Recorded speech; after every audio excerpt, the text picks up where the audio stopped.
Kaiser Wilhelm, the Emperor of Germany. And who was the leader of Russia? Who is it? Yeah, Tsar Nicholas II. Who is his advisor / healer? Rasputin. Yeah.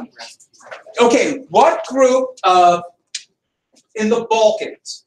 What were the people that wanted their own nations, especially from Austria, but also Russia? Slavs. Yeah.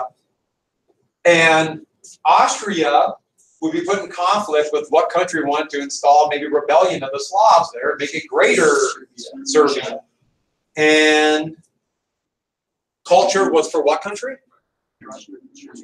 And did I show you this picture? But we talked about like creating the fake race. What was the fake race?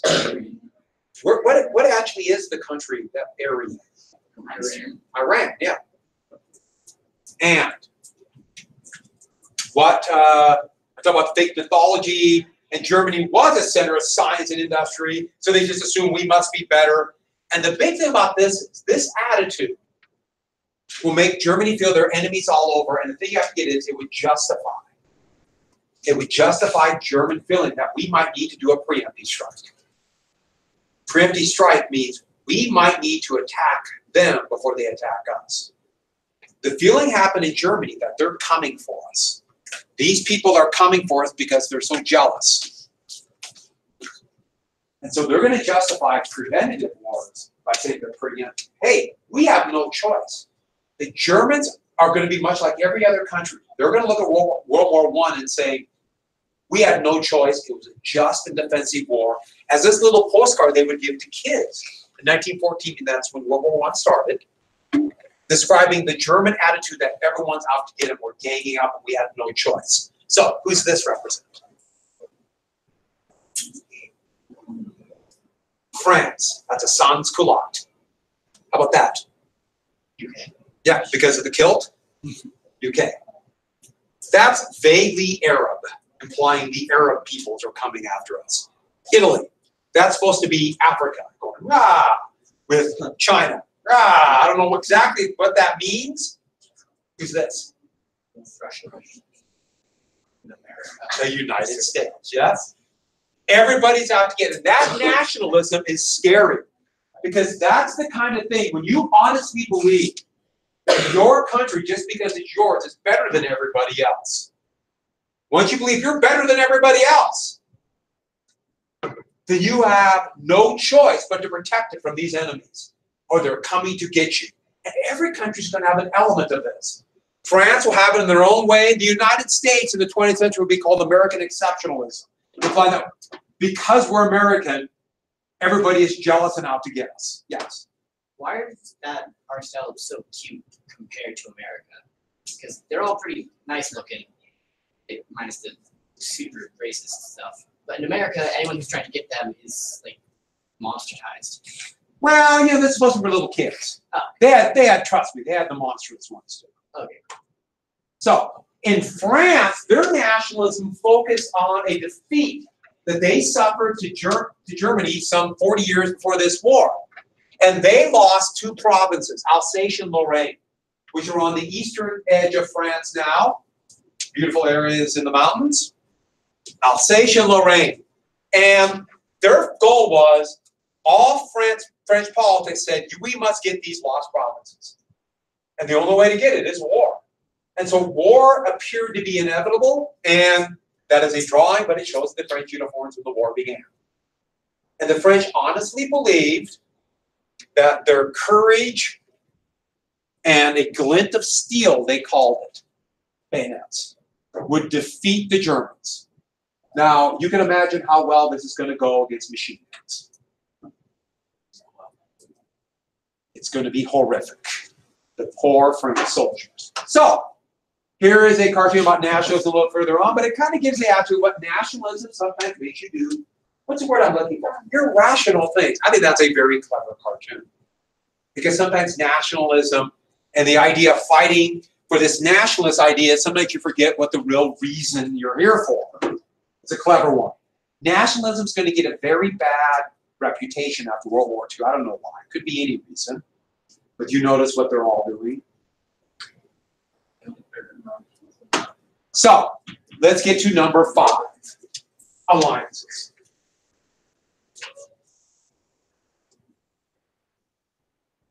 There's no one great power in Europe. Germany might be the largest economy, the biggest army, but Russia has a bigger population. Britain is richer, more actual just wealth, and a bigger navy. So there are actually 5 great powers, but no one superior, no superpower, using the term that would happen after World War II.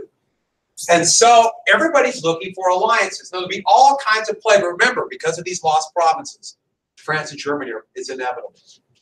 So there are 2 alliances we have to get down right away. The first one, put down the Triple Alliance.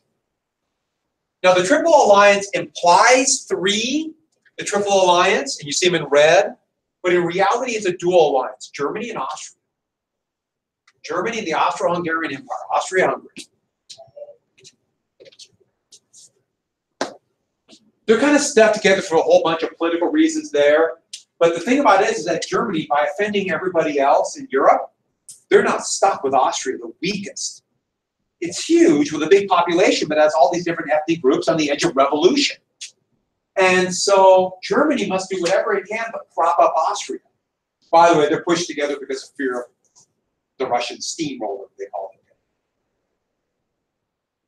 it. And so Germany, throughout this entire time, is thinking, we must do whatever it takes to make Austria stronger, maybe even stronger compared to Serbia. I should add that by 1916, when the war is going on, Germany now is looking at Austria as like, we're propping these people up. Germans started calling their alliance with Austria being shackled to a corpse. Now you notice one more, Italy.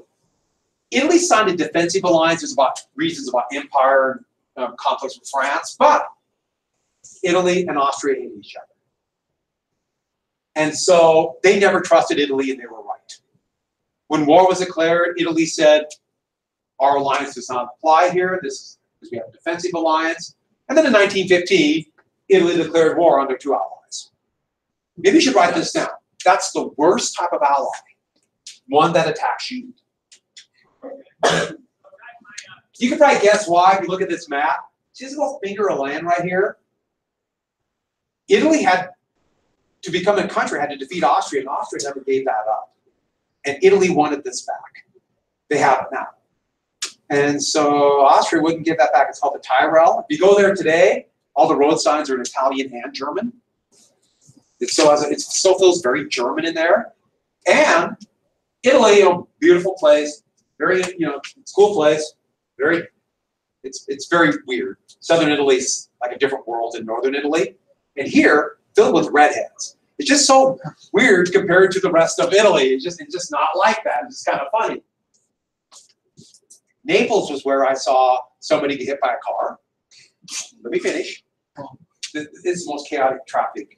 It just stop. Basically, stop signs are just reminding drivers to slow down.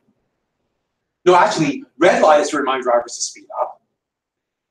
There's no traffic laws. It's just crazy. So I saw a guy hit you. This guy looked like an elderly man carrying groceries. He got bumped by the car, got knocked down.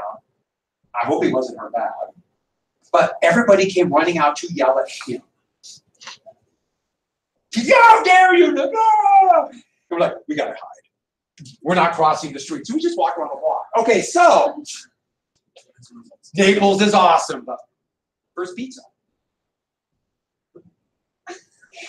First pizza? That's where pizza comes from. Oh, I think you mean your first pizza. Pizza? Just the way Yes, you say it was weird. Tomato sauce, mozzarella cheese, basil, the first pizza.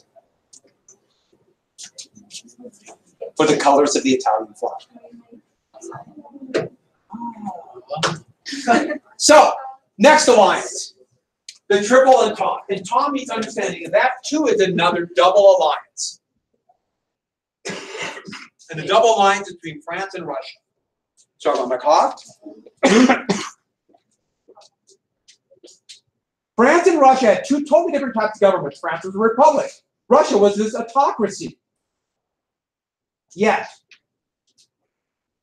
What you opening? You're fine. Okay, with that, and here's a classic example of an enemy of my enemy becomes my friend. They both feared and hated Russia. Germany? Feared and hated Germany. Now either take it out right away or put it away. There. So, with that, they both feared them, and so they didn't like each other, but they hated Germany more. Britain had always stayed out of the fray. Yeah. Sorry, I was going to ask about, is that kind of the same thing with Germany and Austria? In a way, yeah. But they got closer and closer together. They fought a big war in 1866. And so, with that, France and Russia, but then Britain, who nearly went to war with both of these two countries in the 20 years before World War I, because of German actions, they got pushed closer to closer to France and Russia. They never made any type of alliance, but they made an agreement, an understanding that in case of a war, Britain would like defend the channel, but that would turn into more. So there's two basically double alliances and then things on the periphery. There's two more alliances we have to give. What country saw themselves as the protector of the Slavs and therefore Serbia? Russia. So you have to get Serbia and Russia. And what's the other one? Belgium. Belgium was a neutral country. All the great powers said they would defend Belgium, but one country you have to get. Belgium, an independent Belgium, was seen as necessary for Britain. Britain saw themselves as defenders of Belgium neutrality. We got that, defenders of Belgium neutrality. It's not that they were close allies in any way, but the thing is this. The British saw that if Germany got right here, the Belgian port of Ostend is about 30 miles from Britain. Even with the powerful Royal Navy, if the Germans could slip their incredibly powerful army across the ocean, across that channel, Britain is far enough. And there's going to be this whole series of fiction books about this, of fiction in Britain about this German attack. It became a big, big crisis. And if you ever want to watch a really good movie, Alfred Hitchcock's first great movie, 39 Steps. You know who Alfred Hitchcock is? Most of you probably do. It's a great movie about this time. I know all of you were thinking, I want to have more movies about pre-World War I Britain. Now you have the chance. It's a great movie. But all these alliances, and the thing about it is that nothing said they had to go to war, but get this one word down. The word is honor. They all felt in a way honor bound. We said we would do this. And you might think, yeah, you say you should do that, you should do it. Now wait a second. It's really easy for the leaders of these countries to say, we'll do it. Because they're not the ones who are going to go die. They're not going to be the ones who are going to take bullets in the face. So honor is a very curious word. It depends who really has to pay the price for that honor. But the other thing, if everyone feels honor bound, all it might take is one action and like a lightning bolt, all of the world is at war. Remember, they have empires all over. Did the light just go on? Yes. Which ones?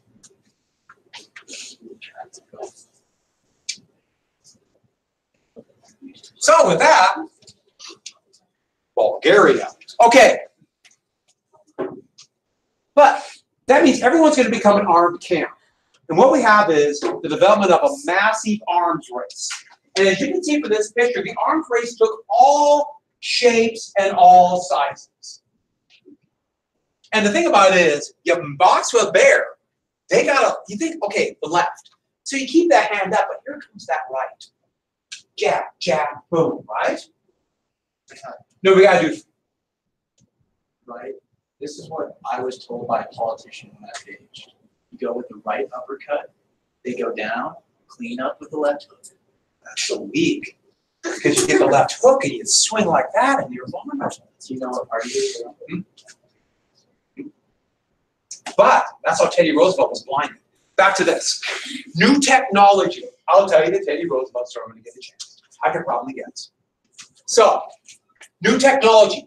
And you might think planes, submarines, torpedoes, but the biggest one was high explosive artillery. Artillery became so deadly. 90% of the casualties in World War I were from artillery. Artillery is the big killer.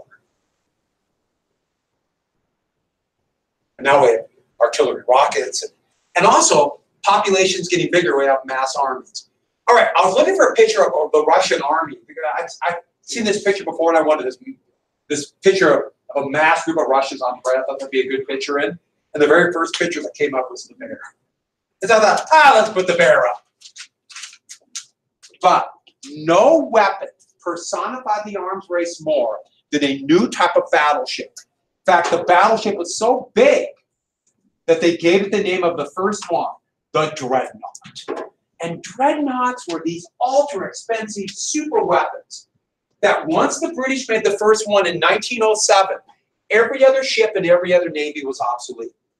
These super battleships. The Dreadnought had 12 11-inch guns that could fire 17,000 meters. And soon they built, these are a line of British super battleships with 15-inch guns. They would still be using them into World War II. And every other ship in every other navy was obsolete. Only the richest, the most wealthy ships could, people could build them. That's an American dreadnought. Okay, the Americans never called them dreadnoughts, though. We called them battleships the whole time. But they would be used in World War II. A World War I era dreadnought, for example, was the Arizona that was sunk at. In fact, all the battleships sunk at Pearl Harbor by the Japanese in World War I. Or World War II were World War I era dreadnoughts. And every great power built them. Japan started building them. France committed everything in the ground forces so they could only build a couple. Same with Russia. Italy built a lot. Austria built some. They even used the most diabolical and sinister weapons, as you can see right there. Cats have a range of over 20,000 meters. And so they would never fire a cat. Cats aren't as effective as you think against armor. Against ground forces, yeah, you fire cats. Every ship had mascots, and I always wondered, did the cat just do it on their own, or because cats will get into things. And I've seen a picture of a dog in there too, a German dachshund, but I like the cat. But nothing was a bigger deal than when Germany. Britain would make almost 40 dreadnoughts by the time the war began, and Germany had 18. And German dreadnoughts, they went from no navy to having this powerful navy with very good ships, became an immediate threat to Britain. This dreadnought building, what a weird way to put it, would push Britain to become closer to who? Their age-old enemy, France and Russia. Especially France. They still don't like each other. France has never gotten over the humiliation of having the British liberated them in World War II. Seaplane. Okay, so the thing about it was, these weapons became so valuable, they were afraid to use them. Nobody used them. There would only be one major battle of dreadnoughts. The Battle of Jutland, right here. Huge sea battle that took place in this whole area here. Other than that, the dreadnought just sat in the harbors, basically rusting. They were so valuable, they got afraid to use them. All the money involved. Germany, or Britain would not be done paying off the bond for some of these dreadnoughts until the 1970s. If that ship is sunk, like let's say the Invincible or the Queen Mary at Jutland, they still got to pay for it. And so they never left the harbor. And that became the symbol of the futility of the arms race.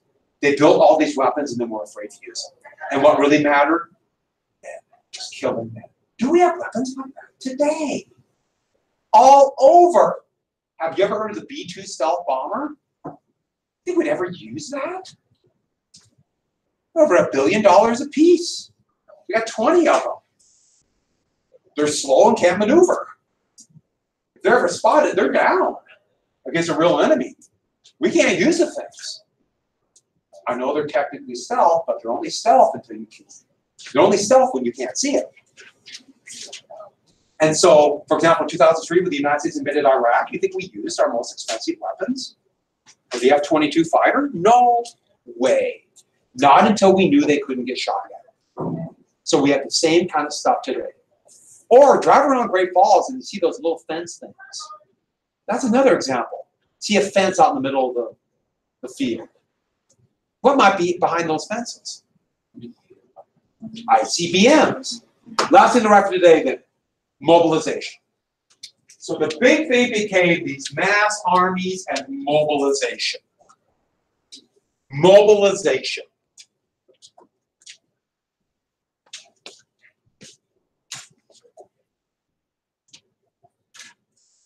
And look at the numbers. Germany had about 800,000 men in uniform in July. When the war declared, they had 4.5 million uniforms. Did I say uniforms? They didn't have the men, but they had 4.5 million uniforms. 4.5 million men in uniform.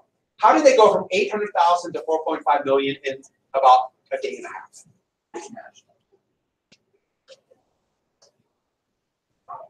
What happened to every young man in Germany? When they were 19, what did they do? They very, very happily were drafted. But what happened when they got out? What were they for the rest of their life? In the reserves. So tomorrow we'll go through all the events of the war. It's amazing how many things are going to happen in the war when the U.S. ever got involved and we change our lives forever.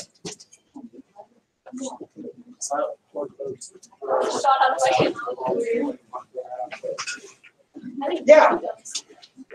Oh, okay. Fucking stuff, yeah.